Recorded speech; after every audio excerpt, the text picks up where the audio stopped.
बुरहान चांडी और सरदार चांडी वालों की गाड़ियाँ हमारा पीछा करते आ रही थी। बहुत टाइम से मैंने ये फील किया।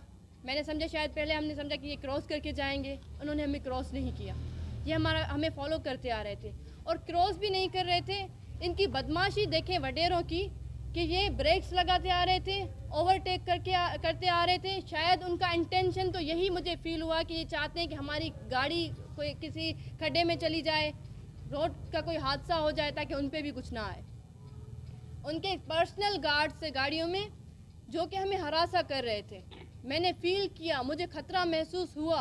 मैंने इसीलिए अपना फ़ोन निकाला और वीडियो रिकॉर्ड की। उन सब का जो है ध्यान हमारे तरफ था क्योंकि वो हमें हरास कर रहे थे, तो जाकर उनकी गाड़ी दूसरी गाड़ी में टकरा गई है। मतलब देखें, हमारे मुल्क का निज़ाम, अफसोस की बात है कि एक बच्ची जो इंसाफ मांग रही है उसको खतरा है। और आज तक हमें प्रेशर दिया गया, हमें हरास किया गया और आज तो उन्होंने हद ही कर दी है। ये बौखलाहट का शिकार इसीलिए मैं तो समझती हूँ हुए क्योंकि फ़ैसला रिजर्व हुआ है। इनको डर है, ये कानून से डरते हैं वडेरे, क्योंकि कानून जो है वो बालातर है सबसे और कानून सबके लिए मौजूद है।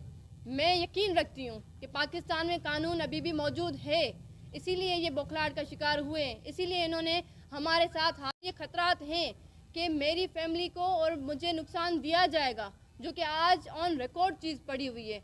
मुझसे ये सवाल भी किया जा रहा है कि आपने जो है ये जो वीडियो रिकॉर्ड की है और आपको कैसे फील हुआ कि आपको खतरा है। कोई वही तो नाजिल नहीं हुई थी ना। मुझे अचानक से मैं रोड पे चलते चलते वीडियो जो बना रही हूँ, मैंने फील किया कि खतरा है, कुछ करने के चक्कर में है ये सरदार।